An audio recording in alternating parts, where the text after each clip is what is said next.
नमस्कार दोस्तों, मैं सुदेश शर्मा सुदेश भगाना क्लासेस में आपका स्वागत करती हूँ। कैसे हैं आप सभी? आशा करती हूँ कि आप बहुत अच्छे होंगे। तो जैसे हम हर रोज एक टॉपिक कवर करते हैं, उसी मुहिम को आगे चलाते हुए हम सीटेट, एचटेट और जीके की तैयारी के लिए हम स्टडी करते हैं। तो उसको आगे चलाते हुए आज हम शासक और इमारतें इसके बारे में डिस्कस करेंगे। यदि आपको मेरी वीडियो पसंद आए तो उसे लाइक जरूर करना। चलिए दोस्तों, हम अपने टॉपिक की ओर बढ़ते हैं। आज हम कुतुब मीनार के विषय में पढ़ेंगे। देखो, कुतुब मीनार है ना लगभग 1199 में इसका निर्माण है ना कुतुबुद्दीन ऐबक ने करवाया था। कब करवाया? लगभग 1199 में। और इसके छज्जे के नीचे छोटे छोटे मेहराब हैं तथा ज्यामितीय रूपरेखाओं के द्वारा निर्मित नमूने हैं। यानी कि क्या है, इसके छज्जे के नीचे छोटे छोटे मेहराब हैं तथा ज्यामितीय रूपरेखाओं के द्वारा निर्मित नमूने हैं। और नीचे है ना अभिलेखों की दो पट्टियां हैं, यानी कि छज्जे के नीचे दो अभिलेखों की पट्टियां हैं और जो किस भाषा में लिखी गई है? जो अरबी भाषा में लिखी गई है। ठीक है। और मीनार का जो बाहरी हिस्सा है वो घुमावदार तथा कोणीय है। यानी कि कैसा कैसा है? घुमावदार और कोणीय है। देखो, लगभग 1199 में कुतुबुद्दीन ऐबक ने इसका निर्माण करवाया। इसके छज्जे के नीचे छोटे छोटे मेहराब तथा ज्यामितीय रूपरेखाएं हैं के द्वारा निर्मित नमूने हैं। और नीचे क्या है? दो अभिलेख की पट्टियां हैं जो किस भाषा में लिखी गई है? अरबी भाषा में। ये बात इंपॉर्टेंट है, आपसे पूछ लिया जाएगा कि कुतुब मीनार के जो अभिलेख की दो पट्टियां हैं वो कौन सी भाषा में लिखी गई है? वो लिखी गई है अरबी भाषा में। और मीनार का जो बाहरी हिस्सा है वो घुमावदार तथा कोणीय है। देखो, 800 वर्ष पूर्व कुछ ही इमारतें ईंट तथा पत्थर की बनी हुई थी। यानी कि 800 वर्ष पूर्व की जो इमारतें हैं वो कुछ ही ईंट पत्थर की बनी हुई थी। और कुतुब मीनार है ना 5 मंजिला इमारत है। कितने मंजिला है? 5 मंजिल है कुतुब मीनार के। और जो पहली मंजिल का निर्माण है ना वो कुतुबुद्दीन ऐबक ने करवाया। यानी कि पहली मंजिल का निर्माण किसने करवाया? कुतुबुद्दीन ऐबक ने। और जो शेष का निर्माण है ना 1229 के आसपास इल्तुतमिश ने। किसने करवाया? जो बाकी का निर्माण किसने करवाया? 4 मंजिल का निर्माण किसने करवाया? 1229 के आसपास इल्तुतमिश ने करवाया। तथा जो प्राकृतिक क्षति के कारण, यानी प्राकृतिक क्षति क्या होती है? जैसे कि ओलावृष्टि या फिर तूफान, इसकी वजह से जो उसमें हानि हो गई यानी क्षतिग्रस्त हो गई, उस स्थिति को यानी कि उस की जो टूट फूट है उसको उसकी जो मुरम्मत करवाई वो किसने करवाई? अलाउद्दीन खिलजी, मोहम्मद तुगलक, फिरोज शाह तुगलक तथा इब्राहिम लोदी ने इसकी मरम्मत करवाई। देखो, ये बहुत ही इंपॉर्टेंट बात है। जो कुतुब मीनार की पहली मंजिल है उसका निर्माण करवाया कुतुबुद्दीन ऐबक ने। बाकी की 4 का निर्माण करवाया इल्तुतमिश ने। और उसके बाद जो प्राकृतिक क्षति हो गई थी उस क्षतिग्रस्त की मरम्मत करवाई किस किसने? अलाउद्दीन खिलजी, मोहम्मद तुगलक, फिरोज शाह तुगलक तथा इब्राहिम लोदी ने। ठीक है। और 7वीं और 10वीं शताब्दी में ना अनुप्रस्थ टोडा वास्तुशैली का प्रयोग किया गया। कौन सी शैली का? अनुप्रस्थ टोडा शैली का। ठीक है। ये हमने पढ़ा था कुतुब मीनार के विषय में। अब हम इस लेसन में जो जो इम्पोर्टेंट है शासक और इमारतें, कक्षा 7th का 5th लेसन है ये। इसकी जो इम्पोर्टेंट बातें हैं हम उनको नोट्स के माध्यम से रीड कर लेते हैं, या आप कॉपी और पेन साथ लेके बैठे जिससे कि आप उसको नोटबुक में उतार सकें। ठीक है। यानी कि 7वीं और 10वीं शताब्दी के में कौन सी शैली का प्रयोग किया गया? अनुप्रस्थ टोडा का। ठीक है। और 8वीं से 13वीं शताब्दी के मध्य ना मंदिरों, मकबरों, मस्जिदों तथा सीढ़ीदार कुओं से जुड़े भवनों के निर्माण भी इसी शैली का प्रयोग हुआ। यानी कि जो है ना 8वीं से 13वीं शताब्दी के बीच में जो भी चीजें निर्मित हुई ना उसमें सभी में इसी का प्रयोग हुआ है।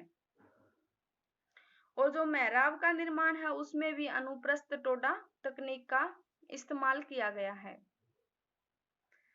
फिर जो कंदरिया महादेव मंदिर है ना, इसका निर्माण चंदेल वंश के राजा धंगदेव ने 999 में करवाया। कब करवाया?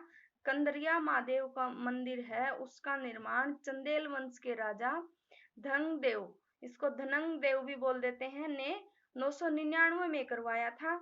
और इसमें महामंडप, महामंडप कौन सी जगह होती है?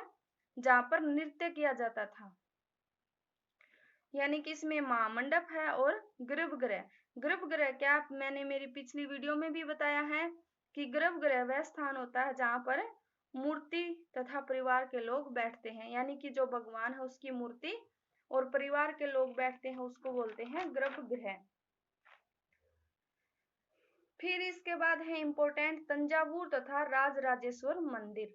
ठीक है, उस समय का ना सबसे ऊंचा मंदिर है, कौन सा? तंजावुर।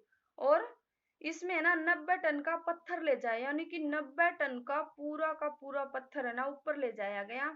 और ऊपर ले जाने के लिए जो रास्ता बनाया गया ना, वो कैसे बनाया गया? ढलाईदार, यानी कि मिट्टी का बना के और फिर उसको ऊपर ले गए 90 टन के पत्थर को, और फिर उसको तराश के ये मंदिर बनाया गया। और उस रास्ते के कारण क्या कहा जाता है उस रास्ते को? चारुपल्लम। चारुपल्लम का अर्थ होता है चढ़ाईदार, यानी कि इसके आसपास का जो गांव है उसको भी किस नाम से जाना जाने लगा? फिर चारुपल्लम, यानी कि चढ़ाईदार रास्ता। फिर है चाप का रूप, दरवाजे तथा खिड़कियों का भार अधिसंरचना पर डाल दिया जाता है, यानी कि जो नीचे की अधिसंरचना होती है उस पर दरवाजे तथा खिड़कियों का भार डाल दिया जाता है, जिसे क्या बोलते हैं? चाप का रूप बोलते हैं। सुल्तान इल्तुतमिश ने दहली एक कुना में एकदम निकट क्या बनाया? तालाब बनवाया। किसने बनवाया? सुल्तान इल्तुतमिश ने दहली एक कुना के एकदम निकट एक तालाब बनवाया, जिसे हौज ए सुल्तानी, यानी कि जिसका अर्थ होता है राजा का तालाब। तो हौज ए सुल्तानी का अर्थ क्या होता है? राजा का तालाब उसे कहा जाता है। फिर है ना मंदिरों का विनाश हुआ, मूर्ति की चोरी, यानी कि मूर्तियों की लूट होने लगी और मंदिरों का विनाश होने लगा। ये कब हुआ?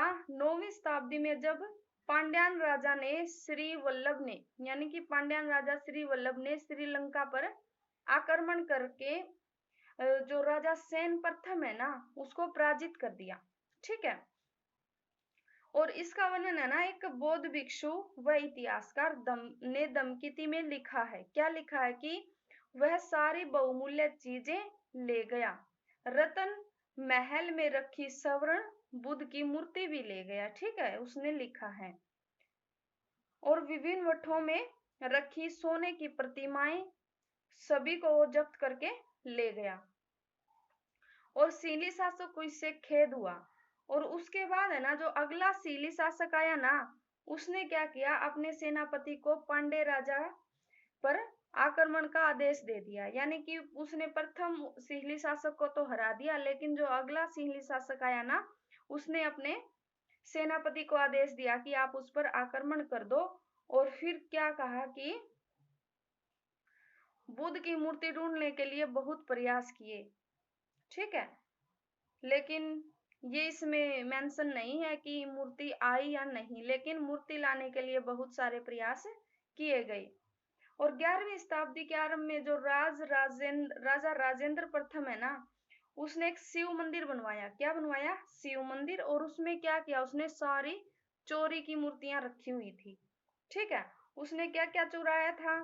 चालुक्यों की एक सूर्य पीठिका और एक गणेश मूर्ति और दुर्गा की कई मूर्तियां, पूर्वी चालुक्यों की नंदी मूर्ति, और नंदी मूर्ति है ना उड़ीसा के कलिंगों से भैरव की मूर्ति, और भैरवी की मूर्ति बंगाल के पोलो से काली की मूर्ति, यानी कि इतनी मूर्तियां, ये मूर्तियां ना सोने की होती थी, इसलिए उसने चुराई थी। ठीक है, और ये मूर्तियां उन्होंने चुरा के अपने ये शिव मंदिर में रख ली थी राजा राजेंद्र प्रथम ने। ठीक है, और जो गजनी का सुल्तान है ना महमूद, वो राजेंद्र प्रथम का समकालीन था, ये बात आप याद रखना। बाबर, हुमायूं, अकबर, जहांगीर और विशेष रूप से शाहजहां साहित्य कला और वास्तुकला के व्यक्तिगत रुचि लेते थे। यानी कि ये है ना, साहित्य कला और वास्तुकला में व्यक्तिगत रूप से रुचि लेते थे। चार बाग बनाने की परंपरा है ना, अकबर के समय से शुरू हुई। कब से शुरू हुई? अकबर के समय से चार बाग बनाने की परंपरा शुरू हुई थी। कश्मीर, दिल्ली, आगरा में चार बागों को जहांगीर और शाहजहां ने बनवाया। किसने बनवाया? जहांगीर और शाहजहां ने।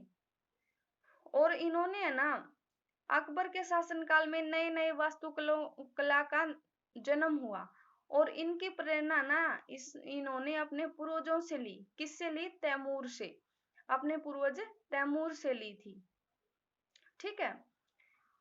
और जो विजयनगर की गद्यशालाओं पर बीजापुर व गोलकुंडा तथा मथुरा के वृंदावन मंदिरों की वास्तुकलात्मक शैली, ये फतेहपुर सीकरी, ये आपस में मिलती जुलती हैं। ये जो इतनी ये इमारतें हैं ना, विजयनगर की गद्यशालाओं पर बीजापुर व गोलकुंडा तथा मथुरा के वृंदावन मंदिरों की जो वास्तुकलात्मक शैली, ये फतेहपुर सीकरी और से आपस में मिलती जुलती हैं।